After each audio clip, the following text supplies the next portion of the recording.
Rich needs no introduction. He's a very tough man.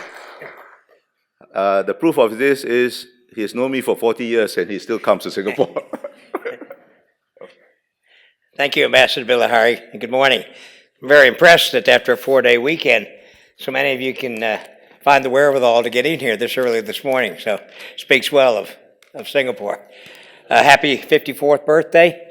Not bad for a country who didn't even want independence so many years ago. And for our Muslim friends, Eid Mubarak, as we celebrate the Feast of the Sacrifice. I'm going to start by something that may surprise you. It will certainly surprise Dr. Kazem. Up from the center of the earth I rose, and through the seventh gate, and on the throne of Saturn sate, and along the road unraveled many a knot, but not the master knot of human fate. Well, Omar Khayyam was, of course, talking about the human condition, the human fate, but you could apply that to some extent to U.S.-Iranian relations. We've been unable to untie the knot of U.S.-Iranian relations since 1953, when the British and the U.S. tried to change the situation with the overthrow of Mossadegh. I had the honor of living in Iran for a year after the Vietnam War.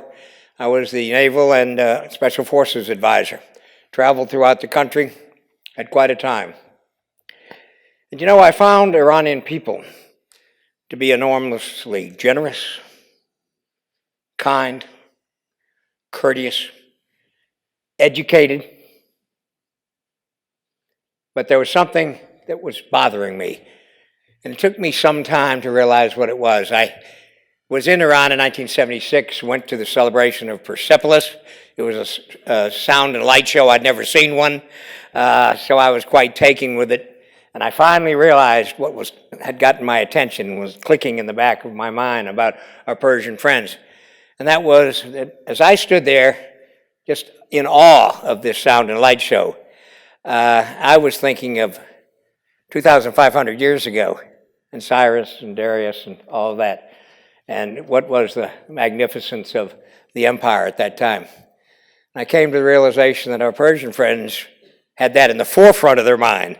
Persepolis was yesterday. It wasn't 2,500 years ago. So I'm painting a picture, not a bad picture, but a picture of a people who together, as a group, are very ethnocentric, very nationalistic. And I'm not saying that in a critical way, I'm saying it in a practical way. That is the observation I came away with. Now, before we talk about the JCPOA and the Straits of Hormuz and all of that, let me tell you a little background. Let me phrase it, it's Trumpology. Now, we have a president who says that he's a stable genius. He says everyone loves him. He says he's the best deal maker ever, the best negotiator in the whole world. Well, I wouldn't dare speak to our president's IQ. I have no idea. But the latter three issues are false. He's not a deal maker, he's a deal breaker. Whether you look at climate change, whether you look at TPP, whether you look at the JCPOA, the subject of our discussions today, whether you look at NAFTA, he's a deal breaker, not a deal maker.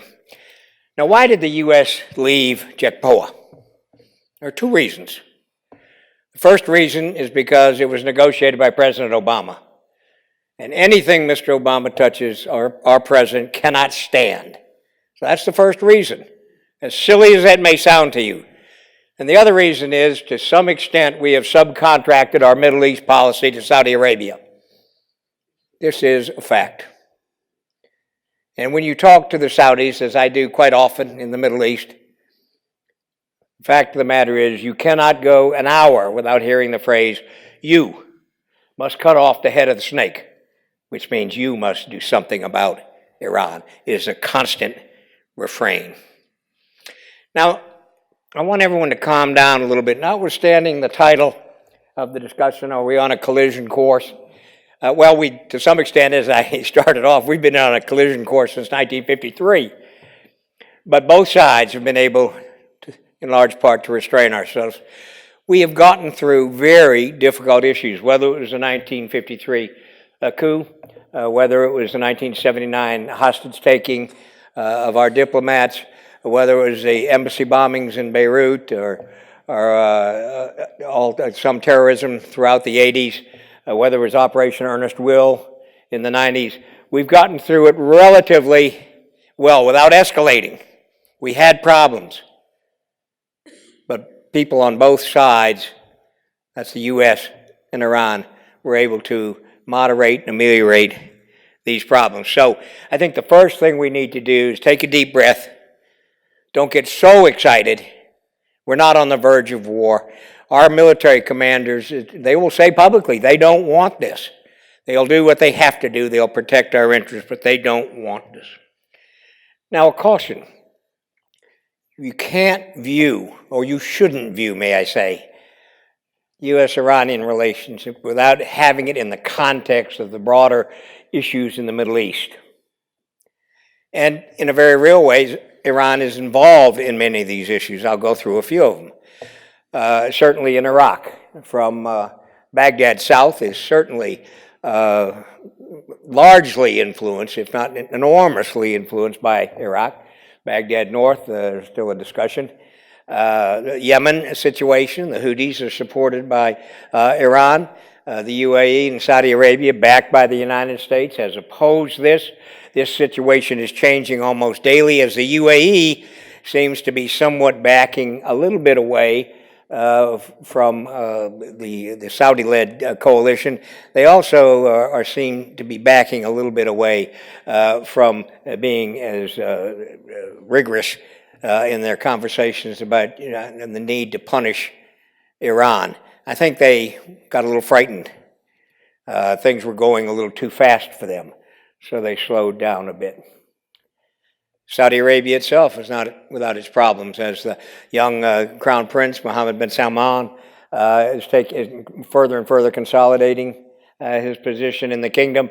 And there are some people who don't like it, notwithstanding the moving ahead with women's rights and things of that nature, which I think is all to the good. But there are some forces in Saudi Arabia which don't like that. There are others that are not happy with the way Mohammed bin Salman came to power. So this does have an effect. This is a large country. This is a country with, for whatever reason, a lot of influence with the President of the United States. And so it is a factor as we move forward on the question of the JCPOA and Iran. Syria, in large measure, Iran was involved along with the Russian friends. And I think I'll let Dr. Kazem speak for himself. But whether it's Syria, whether it's Yemen, whether it's the eastern province of Saudi Arabia, whether it's Lebanon, or whether it's Iraq, I think many in Tehran would say they're in the ascendancy, notwithstanding the disparate nature of the populations of Sunni versus Shia. They are on the, quote, winning side, unquote. There are more Houthis supporting Iran today than there were 2 years ago. That's a fact. I've mentioned Iraq and Lebanon, though it's having very difficult economic times. There's no question that Nasrallah and Hezbollah are the political leadership, such as it is in Lebanon. And my personal view is Nasrallah might be the smartest man in the Middle East. And finally, there's no peace plan. 2 years into our administration, we promised that we'd have a peace plan for the Palestinians and the Israelis. It is still not forthcoming. So when we look at the Straits of Hormuz, let's also make sure we look at the Arabian side of the Gulf and see that there are a lot of difficulties there, some of which contribute to the problem we're having right now with the Gulf. Now, where are we? Well, clearly the United States broke the JCPOA. This is very ironic in a way because President Trump bellows that we want no nuclear bombs. That is the very reason for the JCPOA. And JCPOA had the United States do very little. We just had to lift sanctions. Iran had several, or many actual, difficult things to do to live up to her side of the bargain. We just had to lift sanctions. Now, President Trump and his allies who are against JCPOA, they've been able to sell the tune that the JECPOA, in some strange way, actually advanced nuclear developments in Iran. And this is, of course, not true. It is not the case. But on the other side of the coin, those who are supportive of JECPOA, as I am, often start our discussion saying, well, JECPOA, you know, it's a flawed agreement, but it's better than the no agreement, et cetera, et cetera.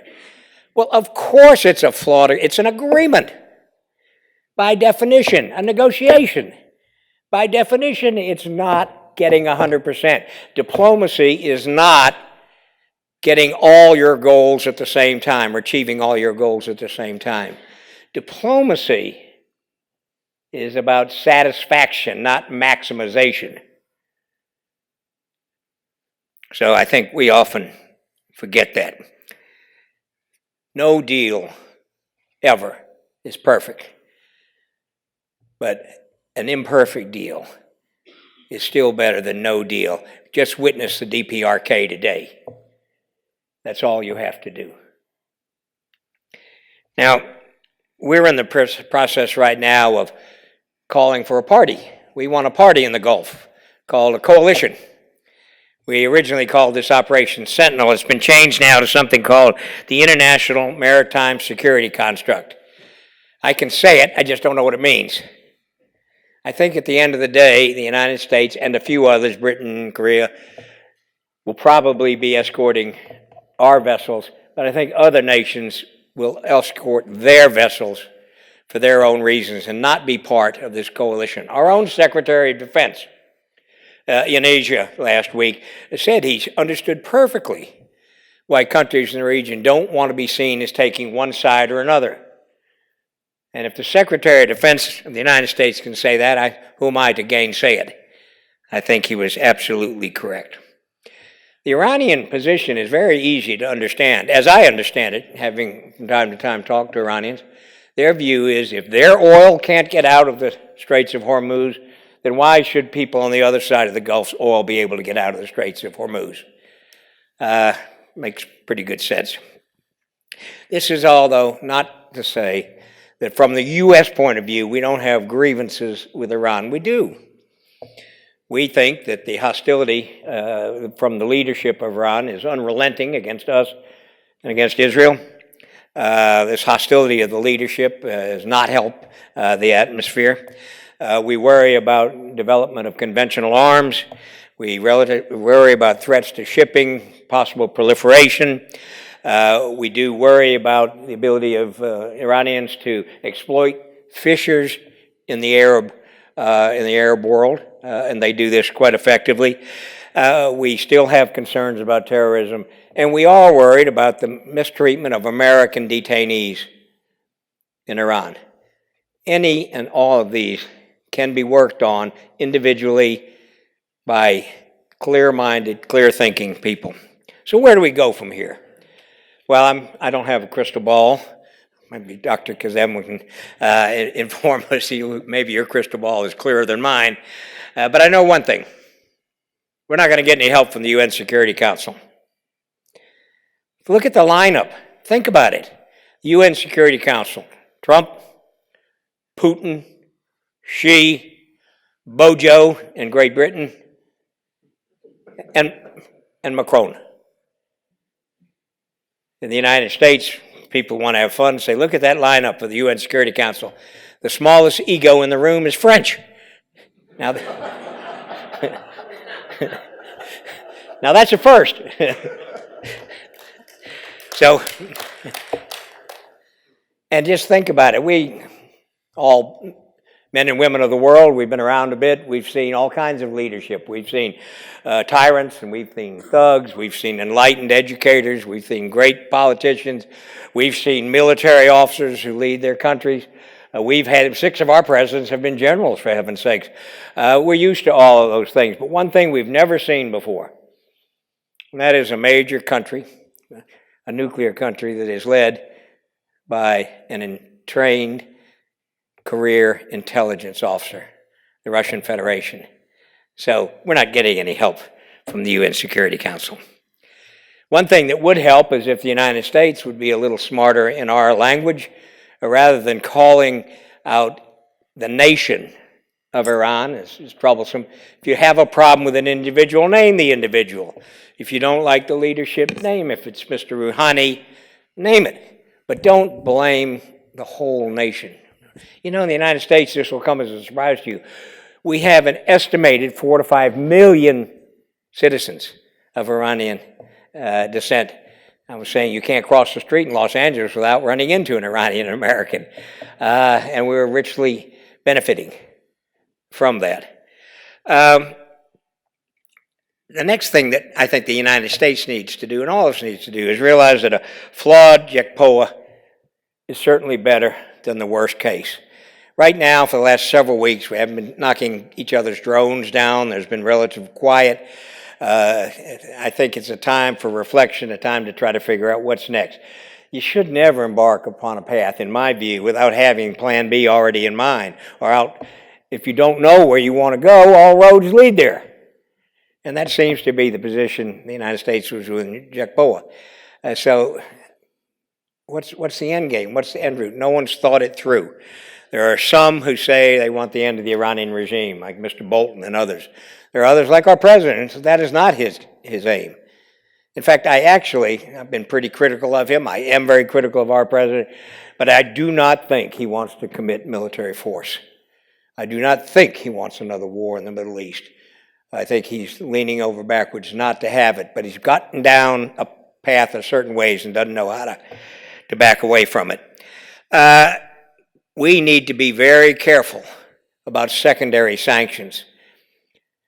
So it occurred to me, we have the UN Security Council Resolution 2231, which oversees, is signed by the Perm 5, the United States, Iran, Germany, and the EU. This is what governed our activities in JCPOA. If we were to apply secondary sanctions on someone who doesn't follow our lead, we would be in the ironic position of sanctioning a country for following a UN Security Council resolution. So if we're going to do that, we're going to need to think about it and what the secondary and third or tertiary and fourth implications of such an action are. I admit to you, I haven't thought it all through, but I just know they're there and we need to think about it. We need to encourage the EU and particularly Japan to continue their negotiations. Mr. Abe of Japan went one time to Tehran. I'm extraordinarily grateful to him. I was asked by the Japanese press, was his trip a failure? I said, in my view, no, it was not. It's never a failure, first of all, if you're looking for a solution to a problem. But second of all, who's to say that it wasn't Mr. Abe's diplomacy and his discussions with the Iranian leadership that didn't lead the Iranians to take what are actually small steps as they break out of JCPOA. These are small and reversible steps, easily reversible. So I'm very much salute that diplomacy, look forward to more of it. Finally, we need to very much look for an opportunity to rebrand. Now, why would I say this? Our president has a strange type of braggadocio. This is where he takes an issue, makes some small and minor change to it, and then claims it's far, far better than whatever came before. This is exactly what President Trump has done with NAFTA. We had the smallest tweak to NAFTA, and it's much better than what Mr. Clinton negotiated. Well, it's not hardly any difference. To the naked eye, there is no difference. So I think all of us have a responsibility here, whether you're Singaporean, U.S., Iranian, we all have an opportunity to make sure that we seize opportunities to make sure that this whole situation ends not with a bang, but rather with a whimper. And I think we can do that if we all slow down and take deep breaths.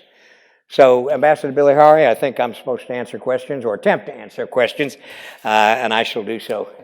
Thank you. Thank you, Mr. Armitage, for that insightful sharing. Well, same ground rules.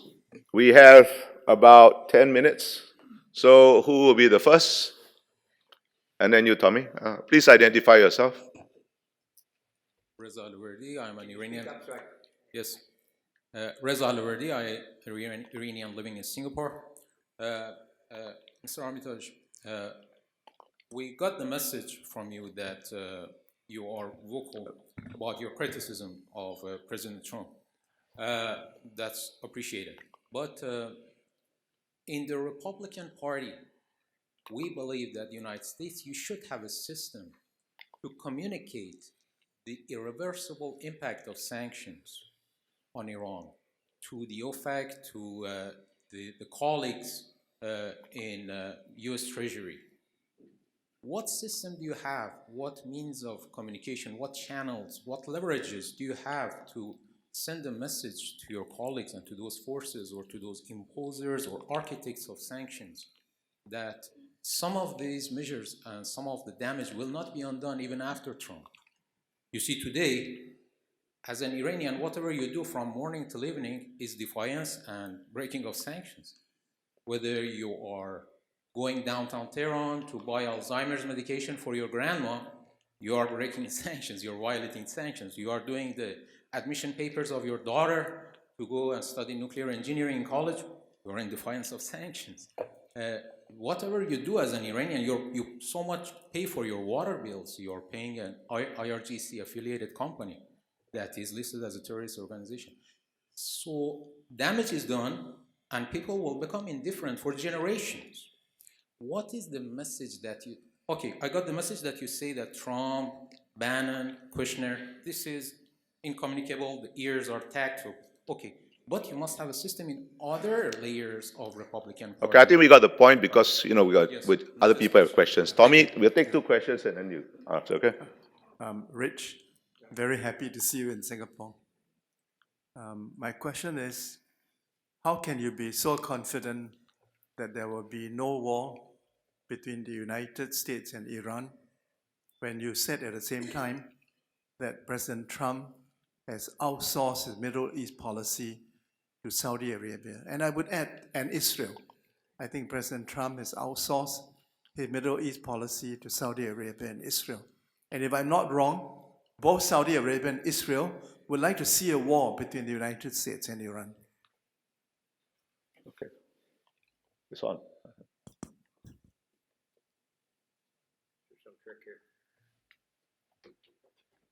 Technical, I'm not. Okay, I'll try on the sanctions. Sanctions are painful. They last a long time, and the memories of, in this case, people in Iran will remain.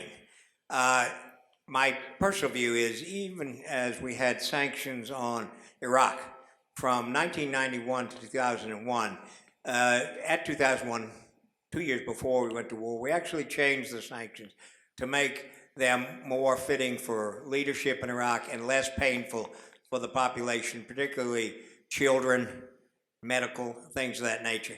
As I say, we have a fairly vibrant Iranian-U.S. population, and I think, and I should have said this in my more formal remarks, this is very much part of our domestic political squabbles that we're having, the whole situation with Iran. It's certainly as much about domestic politics as it is about international affairs. My view is, over time, people come to the conclusion that if you're only hurting women and children, that's not the purpose of your sanctions. And if history is a guide, we've been able to change that.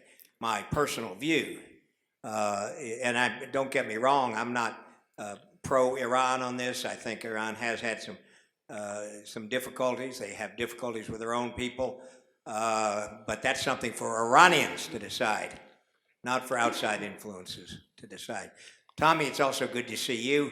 We're both still kicking at this advanced age.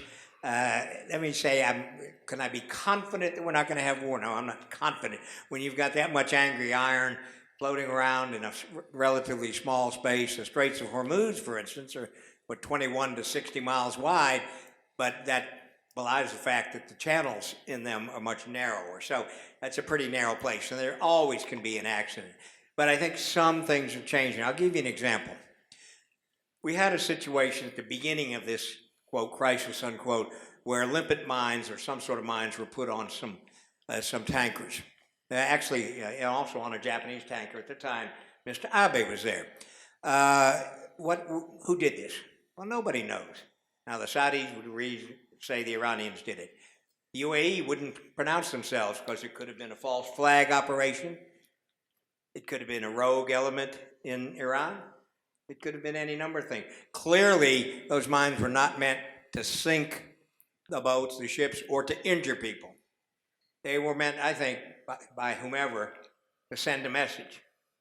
But you see the UAE, so close to the Saudis, they've actually stepped back a bit, and they're stepping back more. They're having delegations in Tehran talking about Coast Guard maritime matters, I think. So nothing stays static.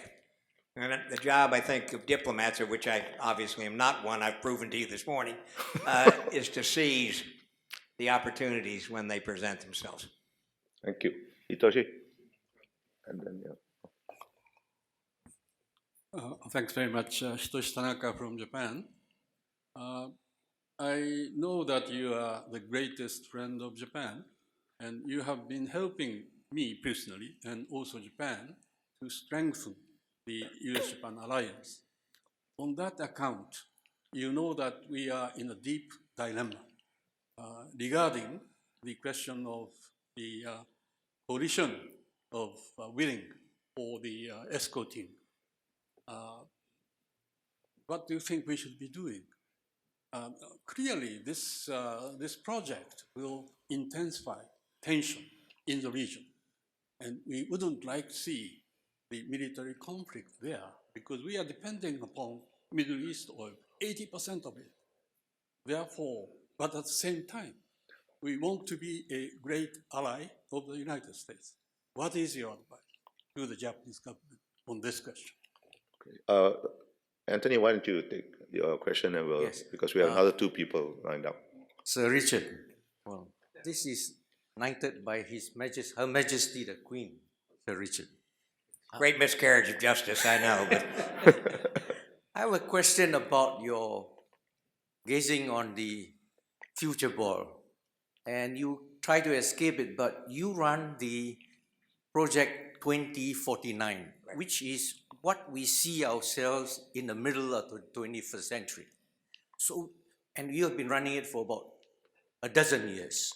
If we took a view from the middle of the century backwards, how does Iran and China play in that? Thank you. for Hitoshi, if I understood correctly your question, you want to know about Japan's participation in the possibility of a coalition. My personal view, which I communicated to the government of Iran at their request about 10 days ago, was that Japan should participate in protection of their shipments in the Gulf, but not as part of a coalition. We need to value Japan's relationship with Iran and value Mr. Abe's possibilities of actually speaking to the leadership in Iran. But I think any nation has a responsibility to protect their own shipping.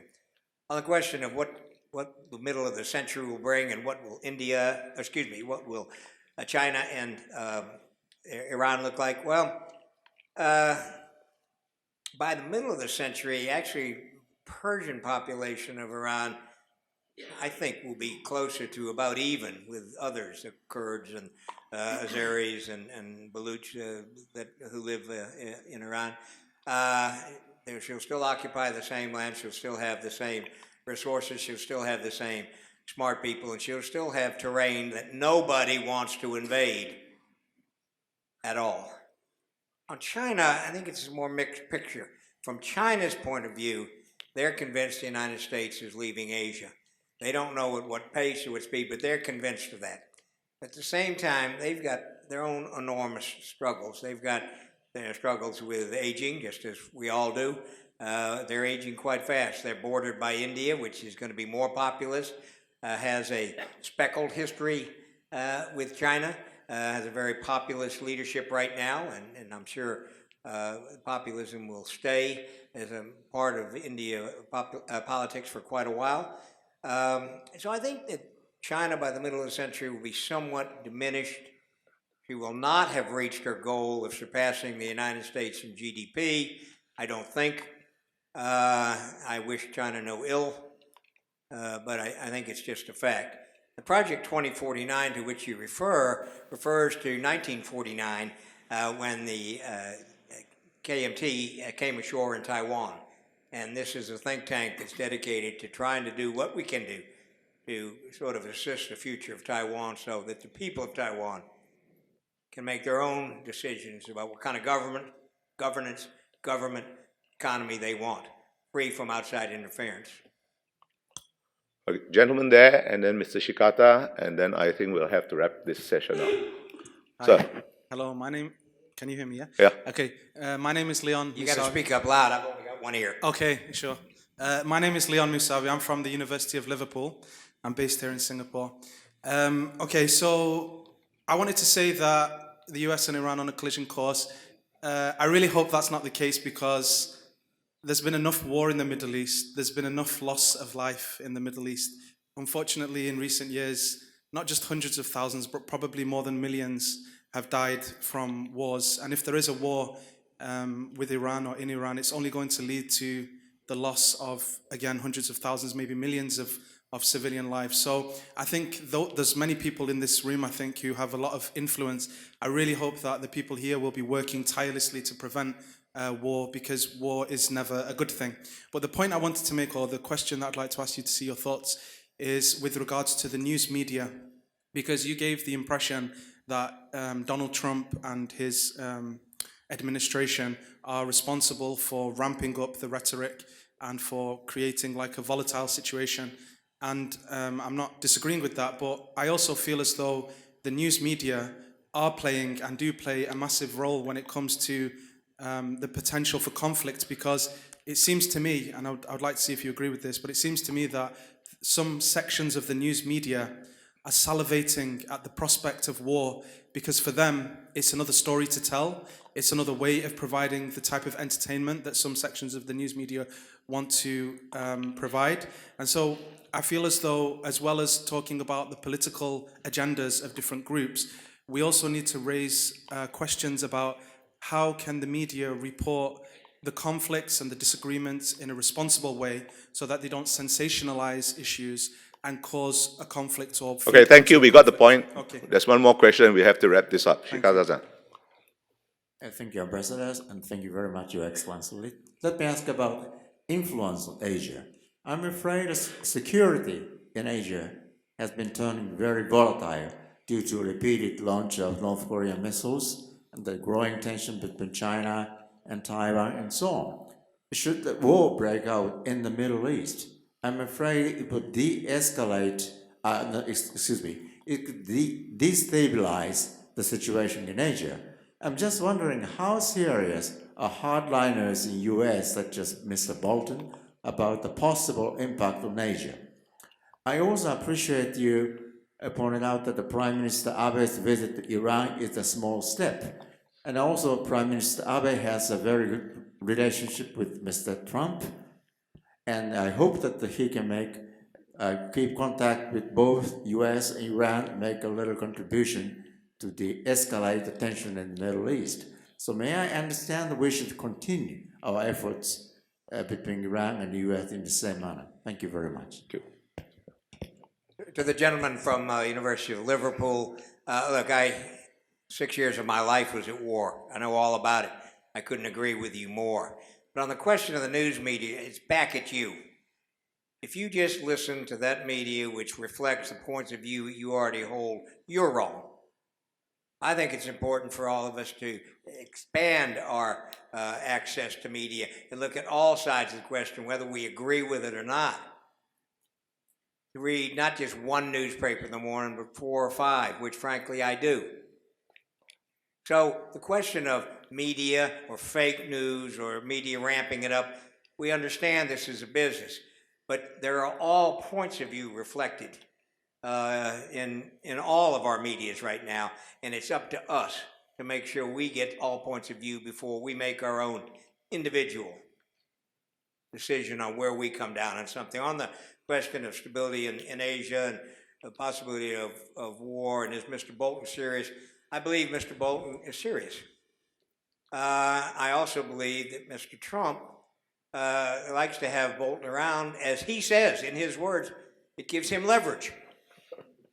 To have this guy out there saying all these hot-headed things makes Mr. Trump looks like a more reasonable, even-tempered, even-humored guy. And if that's the case, if that's how Mr. Trump's playing it, I'm all for it. I think that's terrific. But right now in our system, John Bolton doesn't make the decisions about going to war. And as I say, after being very critical of our president, I'm convinced in my mind that he does not want that war in the Middle East. In fact, he's the one trying to get us out right now in Afghanistan and other places. Well, ladies and gentlemen, we have not only run out of time, we've gone over time, so please join me in thanking Rich Armitage.